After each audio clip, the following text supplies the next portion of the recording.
देश के हैं, ये तो है। और कभी मैंने तो गुडुचि सत्व जो है वो मतलब जो इजीली अवेलेबल होता है आयुर्वेदिक स्टोर में, वो ही लिया था, लेकिन फिर भी रिजल्ट मुझे मिला है हर बार।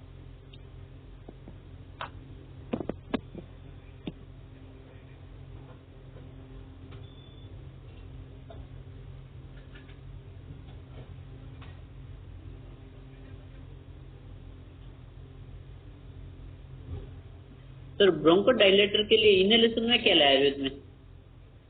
हाँ, ये बताना मैं भूल गया। एक्चुअली निर्दोष धूमपान का स्टिक आता है एक, वो मैं अक्सर यूज करता हूँ, निर्दोष धूमपान। आप गूगल पे कौन सर्च सी करोगे तो फार्मेसी में आपको आता है? मिलेगा। गूगल पे सर्च करोगे तो आपको मिलेगा निर्दोष।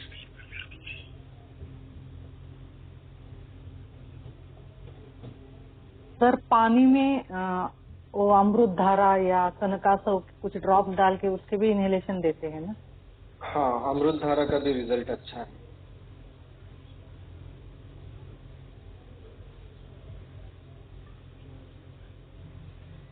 निर्दोष, निबुलाइजर ले सकते हैं सर? एक मिनट, निर्दोष हर्बल स्मोक।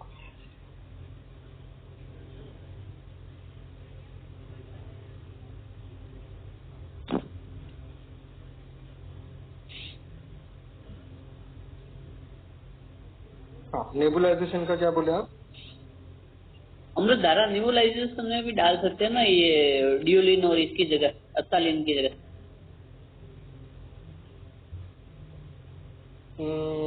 एक्चुअली क्या है, नथिंग। वो हम लोग नेबुलाइजेशन में कैसे रहता है कि अमृत धारा जो है ना वो मतलब, हाँ मतलब मतलब नाक से हम लोग इनहेल वो कर सकते हैं, ऐसा कुछ उसका रिजल्ट अच्छा आता है। और वो ऐसा भी यूज कर सकते हैं, मतलब सूंघने के लिए भी रुमाल पे रख के भी यूज कर सकते हैं। और ये जो है आयुर्वेदिक जो इनहेलर आते हैं ना नॉर्मल, इसके कुछ पतंजलि का आता है, श्री श्री का भी आता है। वो इनहेलर का इस्तेमाल मैंने एक नई तरीके से खुद भी यूज करके एक देखा मैंने। मतलब अगर फॉर एग्जांपल अगर ये लेफ्ट नेजल आपका ओपनिंग आपका ब्लॉक है, तो आपको राइट से वो इनहेलर से सूंघना है और लेफ्ट से छोड़ने का ट्राई करना है। राइट जो आपकी खुली है, राइट से वो इनहेलर से सूंघना है और लेफ्ट से वो छोड़ना है। ऐसा एक ही तरीके से आपको लेफ्ट से वो छोड़ना है, ऐसा आपने ट्राई करना है। जो इससे जो ब्लॉक है वो नेजल ओपनिंग जो है वो आपकी पूरी तरह से वो ट्रैक क्लियर हो जाता है। क्योंकि क्या होता है कभी कभार मतलब अक्सर ऐसे होता है कि जो वायरल कंडीशंस होती है उसमें रात को नाक ब्लॉक होना ये सिम्टम होता है। तो ये सिम्टम को जल्दी रिजल्ट ये इनहेलर से, अगर आप अनुलोम विलोम का ये जो तकनीक है उसमें खाली एक ही तरीके से अगर करेंगे, एक नॉस्ट्रिल से लेके एक ही नॉस्ट्रिल से छोड़ना, फिर दूसरी मतलब सॉरी राइट से लेके लेफ्ट से छोड़ना, वापस राइट से लेके लेफ्ट से ही छोड़ना, राइट से लेके लेफ्ट से ही छोड़ना, ऐसा करना है लेफ्ट का ब्लॉक निकालने के लिए। और अगर राइट का ब्लॉक निकालना है तो लेफ्ट से लेके राइट से छोड़ना, लेफ्ट से लेके राइट से छोड़ना, लेफ्ट से लेके राइट से छोड़ना, यही कंसिस्टेंटली करना है जब तक वो राइट वाला ओपन ना हो जाए। काफी अच्छा रिजल्ट आता है।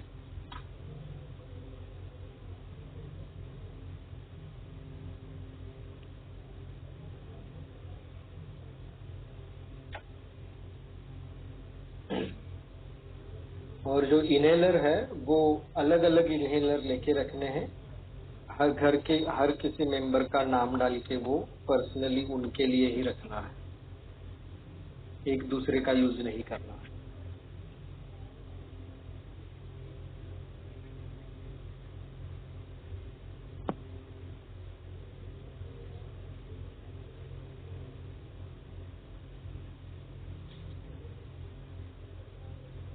कुछ सवाल है तो पूछिए।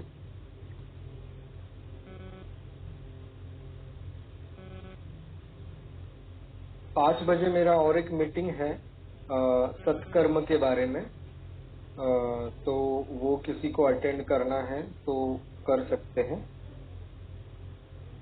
खाली बता के रखा मैंने।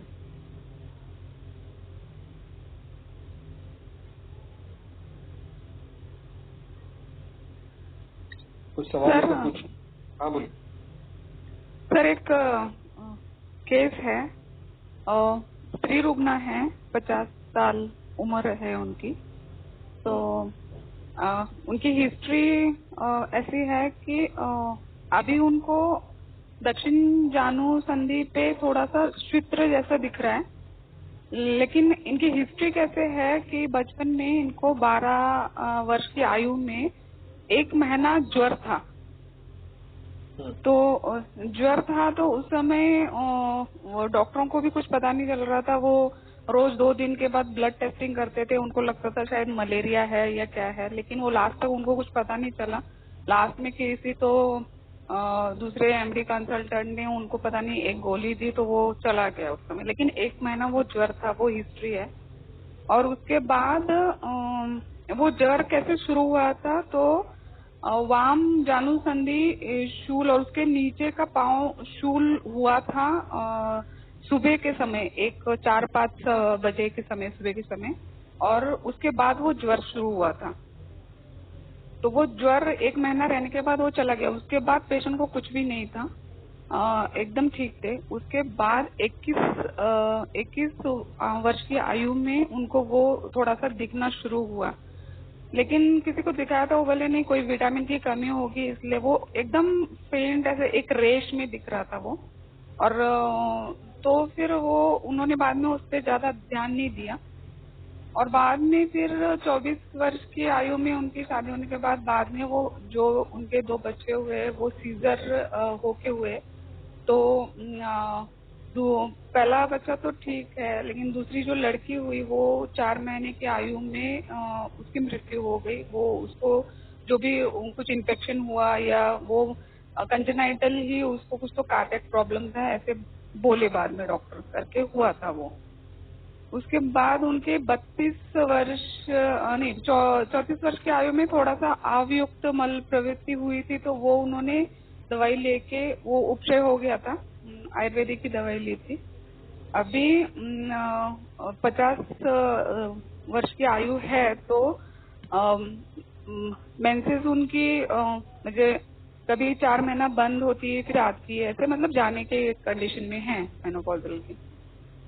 तो इसमें अपन उस ज्वर की जो हिस्ट्री है पूर्ववैदिक, तो उसका विचार करके इस समय अपन उस जो दिख रहा है उनके दक्षिण जानु संधि पे जो त्वक वर्णी दिख रहा है, उसके लिए अपन कुछ सोच सकते हैं या उस विचार करके ट्रीटमेंट दे सकते हैं क्या?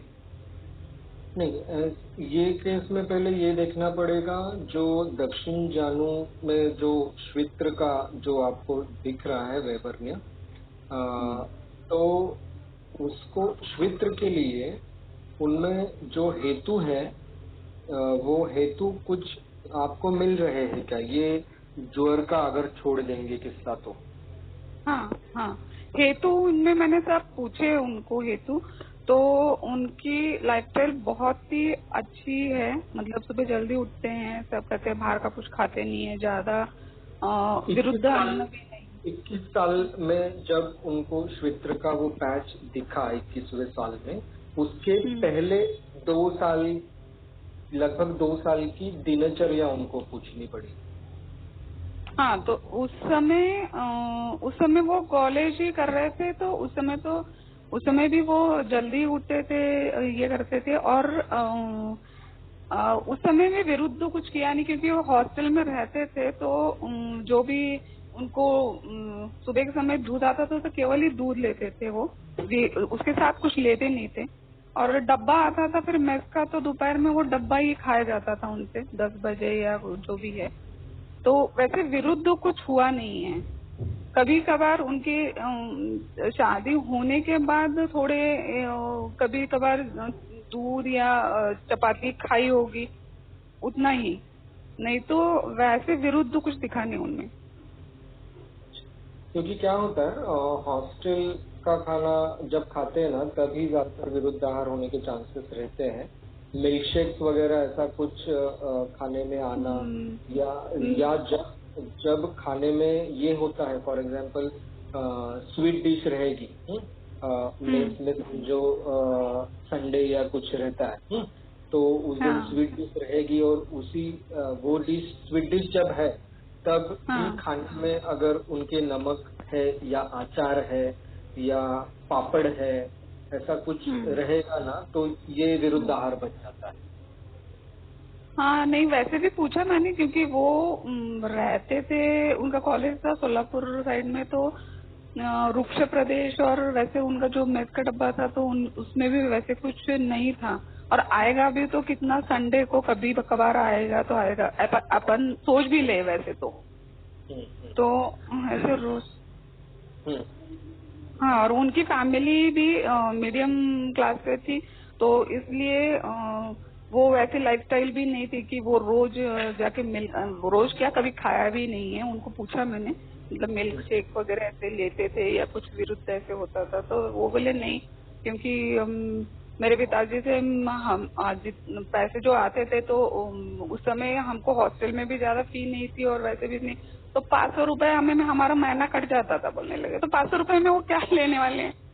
तो नहीं, रात को दही लस्सी वगैरह ऐसा लेना नहीं ठीक है।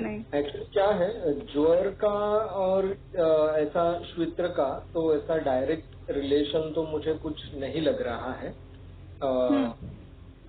तो मुझे तो लग रहा है कि मतलब जो श्वित्र का जो डायरेक्ट विचार करना है, वो विचार करके ही ट्रीटमेंट देनी पड़ेगी, क्योंकि मेरे सुनने में भी ऐसा नहीं है कि ज्वर का परिणाम आके कुछ श्वित्र हो सकता है वगैरह।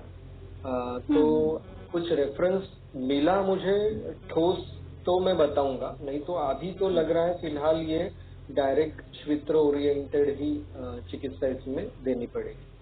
और जो आपने बताया, जैसे आपने बताया कि ये घुटनों का दर्द और उसके नीचे लेफ्ट घुटने में दर्द और उसके नीचे शोल ऐसा हुआ था गुजर के बारे में, तो जो चिकनगुनिया में थोड़ा ऐसा रहता है, मतलब ये टाइप का रिप्रेजेंटेशन तो वो एक रहता है। और ज्वर के बाद अगर मतलब फॉर एग्जांपल कुछ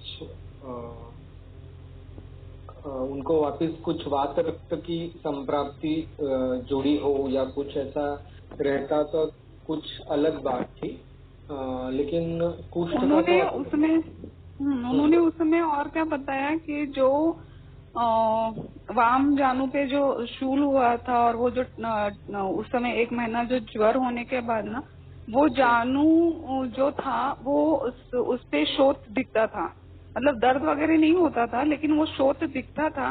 तो फिर उनके पिताजी ने, कोई आयुर्वेदिक डॉक्टर थे, वो लेप ही लगाते थे, लेप ही ट्रीटमेंट करते थे, तो उनसे वो लेप लगा के लिया था 1-2 बार, तो फिर वो बस उतना ही किया था उसके लिए, तो बाद में कुछ उन्होंने किया नहीं, मतलब ठीक थे ऐसे, उतना किया था। लेकिन जो श्वित्र का जो वैवर्ण्य है वो तो दक्षिण जानू पे आया है ना? हाँ, वो दक्षिण जानू पे आया हुआ है। जैसे दातार शास्त्री में कैसे बोलते हैं कि बचपन में यदि कांटने या गोवर हुआ हो गए तो उसकी उष्णता रहने पर भी कई लोगों को श्वित्र होता है, तो उसके लिए उस हिसाब से पांचभौतिक में ट्रीटमेंट करते हैं। तो इस समय अपन ज्वर में भी वो उष्णता रही होगी, तो उस हिसाब से कुछ विचार कर सकते हैं क्या? नहीं, क्या है पता है कि खाली उष्णता से रिलेटेड ऐसा हर बार कुछ होता है ऐसा नहीं रहता है। उष्णता से रिलेटेड जब होता है गोवर पक्ष समझो या कांजनिया पक्ष समझो, मतलब जो स्मॉल पॉक्स चिकन पॉक्स है, उसमें उस धर्म की बीमारियां में ही उसका रिलेशन सोचना रहता है। फॉर एग्जाम्पल कामला होना, विसर्प होना, या विद्रदी होना, ये उष्णता की वजह से हो सकते हैं। लेकिन खाली उष्णता की वजह से कौन सी भी बीमारी हो सकती है ऐसा नहीं रहता। अच्छा। क्योंकि श्वित्र जो है वो टिपिकल खाली पित्त और रक्त की सिर्फ पित्त और रक्त की दृष्टि से और पित्त और रक्त का क्षार धर्म या अम्ल धर्म बढ़ने की वजह से श्वित्र बन पाएगा ऐसा नहीं है। उसकी संप्राप्ति कॉम्प्लिकेटेड है, संप्राप्ति ऐसी नहीं है संप्राप्ति। तो हर किसी में वो लॉजिक नहीं लगता। फॉर एग्जाम्पल अभी स्मॉल पॉक्स चिकन पॉक्स होके गया है, उसकी हीट से अगर पित्त खालित्य हो रहा है, मतलब उष्णता बढ़ के केश का पतन हो रहा है, तो वो इससे हो सकता है ज्वर का परिणाम आके, या ज्वर का परिणाम अस्थि मज्जा धातु तलक जाने की वजह से वो संप्राप्ति आक्षेपक की और भी जा सकती है, कन्वर्जेंस की और जा सकती है, लेकिन वो वैसा प्रॉपर वो संप्राप्ति वैसा बैठना चाहिए। यहाँ पे कुछ बैठ नहीं रहा है वैसा। अच्छा।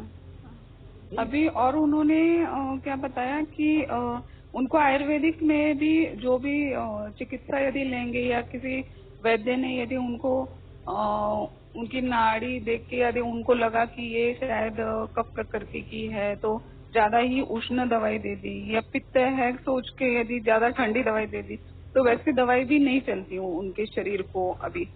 और ज्यादा सपोज मिर्ची चली गई खाने में तो फिर उसका भी उनको उष्णता ऐसे फील होती है पाँव में। ऐसे मतलब इस समय कैसे है वो ना उष्ण ज्यादा चलता है ना शीत ज्यादा चलता है।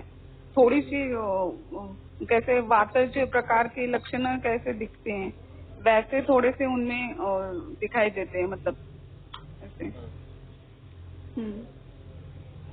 तो वो अभी मतलब श्वित्र की ट्रीटमेंट के लिए आपके पास अप्रोच किया उन्होंने? हाँ, मेरे पास अप्रोच किया उन्होंने। पहले पांचभौतिक चिकित्सा ली 1-2-3 साल, तो उनके जो पहले का थोड़ा सा प्रॉब्लम था, थोड़ा एकदम अल्पा अम्ल पित्त था और थोड़ा कॉन्स्टिपेशन था, तो वो सारा क्लियर हो गया उनका उससे पांचभौतिक से। लेकिन वो जो श्वित्र था वो तो गया नहीं, तो इसलिए फिर वो मेरे पास आए थे कि आप कुछ कर सकते हैं केस के लिए। तो अभी मैंने हिस्ट्री लेने के बाद तो ये कुछ मतलब कहाँ से तालमेल इसको करने का कुछ समझ में नहीं आ रहा, इसलिए मैंने सोचा आपसे डिस्कस कर लेते हैं।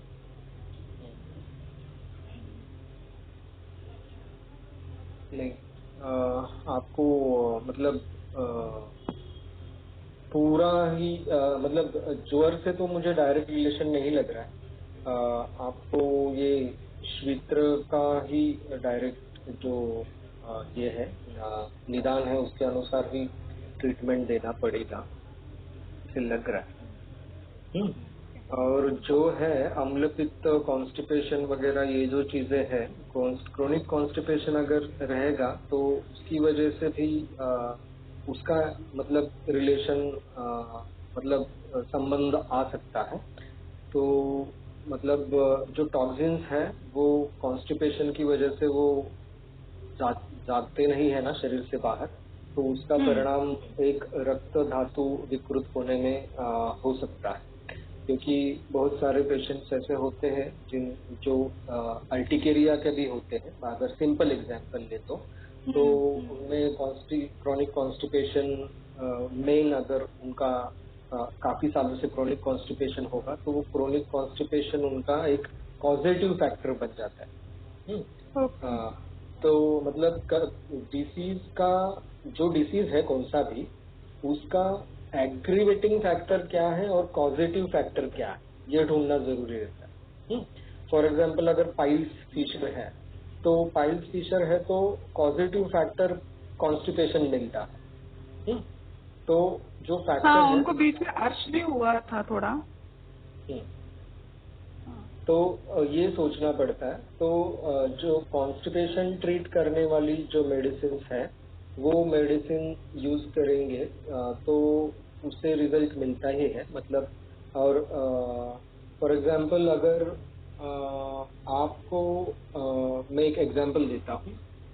जो पेशेंट में कॉन्स्टिपेशन काफी सालों से है, लेकिन वो आपके पास आया है स्किन डिसीज के लिए, वो कंप्लेंट कॉन्स्टिपेशन का लेके नहीं आया। वो आपके पास आया स्किन डिसीज के लिए कि मेरे पीठ के ऊपर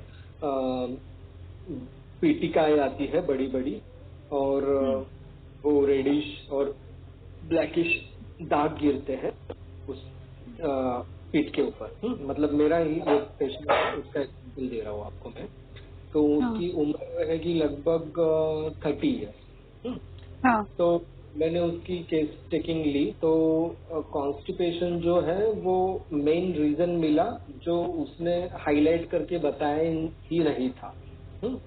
और मैंने ट्रीटमेंट शुरू की कॉन्स्टिपेशन के लिए, लेकिन कॉन्स्टिपेशन के लिए मैंने ऐसी मेडिसिन मतलब कल्प चूज किया कि जो उसका रक्त शुद्ध करेगा। फॉर एग्जाम्पल मंजिष्ठादि चूर्ण करके एक कल्प है, वो रससार और सिद्ध प्रयोग संग्रह जो कृष्ण आयुर्वेद भवन का जो कुछ बुक है उसमें आया हुआ है मंजिष्ठादि चूर्ण। तो उसमें मंजिष्ठा है, कुछ गुलाब कड़ी सोनामुखी ऐसा कुछ, तो वो कॉम्बिनेशन है। तो वो मंजिष्ठादि चूर्ण एक प्रधान द्रव्य के तौर पर मैंने इस्तेमाल किया। और फिर लघु मंजिष्ठादि कषाय कुछ समय के लिए मैंने इस्तेमाल किया था इस पेशेंट में। तो इस पेशेंट में वो इससे पहले मैंने एक विरेचन भी करवा के लिया था, महातिक्तक घृत पिला का स्नेहपान करके उनको विरेचन भी करवाया था। तो विरेचन करवाने के बाद जब ये मंजिष्ठादि चूर्ण वाला कल्प मैंने यूज किया और लघु मंजिष्ठादि थोड़ा अभ्यंतर यूज किया था, तो ऐसे करके करके उसका जो पीठ की जो पीटिकाएं आना बंद होके, मतलब बंद नहीं, उसका आकार कम कम होते गया। फिर खाली दाग रह गए। फिर दाग घलाने के लिए ट्रीटमेंट खाली एक साइड के दाग नॉर्मल हो गए पूरा स्किन, और अभी खाली जो स्पाइन है उसके ऊपर थोड़े से दाग है। तो इस तरह से वो केस क्योर हो गया। तो अभी तो इस पेशेंट को कॉन्स्टिपेशन नहीं है, तो भी वैसे विचार करना चाहिए क्या? अभी कॉन्स्टिपेशन नहीं भी रहेगा, फिर भी उनको फिर जो सारीवा मंजिष्ठा वगैरह जो रक्त प्रसादन वाले जो द्रव्य हैं वो आप इस्तेमाल कर सकते हैं। अभी कॉन्स्टिपेशन ट्रीट करने वाला मेडिसिन देना है ऐसी कुछ जरूरत नहीं है, लेकिन रक्त प्रसादन मेडिसिन जो है वो अगर आप यूज करेंगे और वो उससे माइल्डली मतलब वातानुलोमन अगर हो ऐसा मेडिसिन यूज करेंगे तो भी अच्छा खासा रिजल्ट मिलता है। मतलब वो एक्टिवली वो पेट साफ करे ऐसा नहीं होना चाहिए। हाँ बराबर है।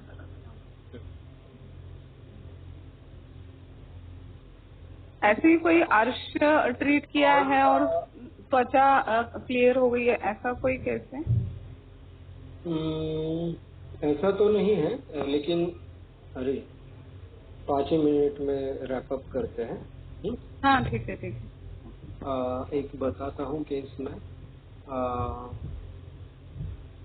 शायद शॉर्ट में मैंने कल बताया था, अर्श नहीं, इसका केस मैंने कल बताया था, अच्छा केस है वो। पित्त दुष्टि और पित्त और रक्त दुष्टि का मैंने खाली सोचा था ये पेशेंट के बारे में। उनको रैश आते थे चेहरे के, रैश आते थे, तो वो पेशेंट को काफी अच्छी तरह से ट्रीट किया हमने। कुछ शीत पित्त उर्दर्द पोट वगैरह ऐसा कुछ डीपली डायग्नोसिस नहीं किया मैंने। सीधे सीधे बताता हूँ आपको। तो ये पेशेंट को मैंने मतलब उनकी केस ली, तो उनकी केस लेने के बाद मैंने ये मेरे डायग्नोसिस पे आ गया कि पित्त दुष्टि होके रक्त दुष्ट हुआ है। उनको फूड एलर्जी बताया हुआ था डॉक्टर ने, तो वो स्पेसिफिक फूड्स जो है वो नहीं खाते थे, जो प्रोटीन वाले जो दाल वगैरह है वो भी कुछ अवॉइड कर रहे थे, ऐसा कुछ तो था। तो मैंने बोला ये फूड एलर्जी वगैरह कुछ नहीं है, मैंने खाली पित्त को साम्यावस्था में लाने के लिए जो मेडिसिन है वो यूज किया। जिह्वा पे सामता थी उनकी, और जो अग्नि है उनका वो प्रकृत नहीं था, तो मैंने उनको सूत शेखर रस का इस्तेमाल किया उनमें, और लघु मंजिष्ठादि कषाय यूज किया। लेकिन लघु मंजिष्ठादि में उनको थोड़ा बर्निंग सेंसेशन जैसा कुछ तो फीलिंग हुआ था, तो उन्होंने बोला था कुछ गर्म इसमें है क्या, तो मैंने वचा जो है उसकी निकाली और वचा की जगह चंदन डाला मैंने। तो चंदन क्यों डाला? चंदन है पित्त शमन करता है, रक्त प्रसादन करता है, और चंदन पित्त रस प्रधान है, इसलिए वो सामता भी कम करता है। तो लघु मंजिष्ठादि कषाय परिवर्तित वाला मैंने यूज किया। और जो है मैंने कॉम्बिनेशन यूज किया था इस पेशेंट में, सूक्ष्म त्रिफला यूज किया था, और मैंने ये लघु मंजिष्ठादि यूज किया था। तो ये जो है सूक्ष्म त्रिफला के साथ, सूक्ष्म त्रिफला के साथ मैंने रक्तपाचक यूज किया था इस पेशेंट। तो इससे उनको अच्छा रिजल्ट मिला था, अभी भी उनको काफी अच्छा रिजल्ट है, स्टेप बाय स्टेप इम्प्रूवमेंट होते गया। और मैंने क्या किया, सामता जैसे सामता उनकी कम कम होते गई, फिर सूत शेखर की वजह से उनको भूख भी अच्छी लगने लगी। फिर जो है और बीच में ये पेशेंट में मुझे ये क्ल्यू मिला कि जो कृमि के लक्षण होते हैं, जो टिपिकल, फॉर एग्जांपल मैंने कुछ सिम्टम्स पूछे उनको, पेट के बल सोना, नोज के टिप को इचिंग होना वगैरह वगैरह जो सिम्टम्स होते हैं, या खाने के बाद तुरंत भूख लगना, ऐसे कुछ सिम्टम्स पूछे थे। इसमें से कुछ सिम्टम मुझे खाली मिले थे, गुदकंडू और कुछ तो मिला था सिम्टम, गुदकंडू वाला ही मिला था। तो उनको मैंने कृमि का विचार करके मेडिसिन यूज किया जिस फॉलोअप में, और जिस फॉलोअप में कृमि के अनुसार मैंने एक कृमि की जो चिकित्सा है ना, फॉर एग्जांपल अपकर्षण, निदान परिवर्जन, अपकर्षण और प्रकृति विहार, तो ये लॉजिक के अनुसार मैंने उनको पहले क्या किया, सबसे पहले मैंने नॉर्मल एक कॉम्बिनेशन में कुष्ठ की चिकित्सा में एक श्लोक आया है अष्टांग हृदय में, दार्वी खदीर निम्बाणाम त्वक्वातः कुष्ठ सूदनाः। तो ये जो सिंपल कॉम्बिनेशन है दार्वी खदीर और नींब, तो मैंने वो दारू हरिद्रा खदीर और नींब सिलेक्ट किया और उनके एक कॉम्बिनेशन में मैंने डाला था, जो यहाँ पे परफेक्ट लागू पड़ता है। और जो कृमि है क्या बोलते हैं, रक्तज कृमि की वजह से कुष्ठ के सिम्टम्स, मतलब कुष्ठ जैसे उसका रिप्रेजेंटेशन होता है, ऐसा भी एक रेफरेंस है। तो जो है मैं इस पेशेंट में जब से कृमि का विचार करके ये ऐड किया, तब से उनको रिजल्ट मल्टीप्लाई हो गया उनका, रैशेस कम आने लगे। और मैंने क्या किया, किरमानी ओवा और विडंग ये 2-2 ग्राम मिक्स करके, ये बताया हुआ है कहीं पे तो आया है रेफरेंस इसका, वो शिळ्या पाण्यासोबत हेरायला सांगितलं, मतलब 24 आवर्स रखा हुआ जो पानी है वो उसके साथ ये देना है, और रात को, मतलब सुबह ये लिया तो उसी दिन रात को कैस्टर ऑयल लेना। अच्छा। तो ऐसा उनको लेने को बोला। कैस्टर ऑयल गर्म पानी से ले सकते हैं कोई कोई पेशेंट को आपको शुंठी काढ़े से देने पड़ता है, कोई पेशेंट को आप दूध के साथ दे सकते हैं। तो उनको मैंने वो लूकवार्म वाटर से ही दिया, क्योंकि वो पहले से उनको बीच बीच में लेने की आदत थी। तो ये मैंने दे के जब अगला दिन मतलब सैटरडे को मैं ये उनको लेने को बोलता था, सुबह ये कॉम्बिनेशन, रात को कैस्टर ऑयल, और संडे को उनका थोड़ा सा पेट सॉफ्ट हो जाता था, मृदु विरेचन थोड़ा हो जाता था।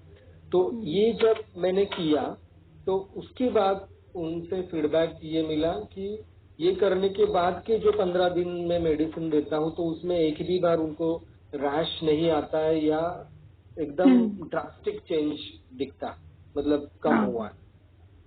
तो इससे भी मेरा जो कृमि का जो निदान किया था वो परफेक्ट बैठा है, ये समझ में आया। तो ये जो पेशेंट है अभी लास्ट 1 या 2 महीने से उनको एक बार भी रैश नहीं आया। तो ये एक आपको मैंने आपके ये केस के साथ बताना इम्पोर्टेंट है। तो वो है। Thank you sir. ओके, चल अभी फिनिश करते हैं प्रार्थना के साथ। ओम असतो मा सद्गमय तमसो मा ज्योतिर्गमय मृत्योर्मा अमृतं गमय। ओम शांति शांति शांति।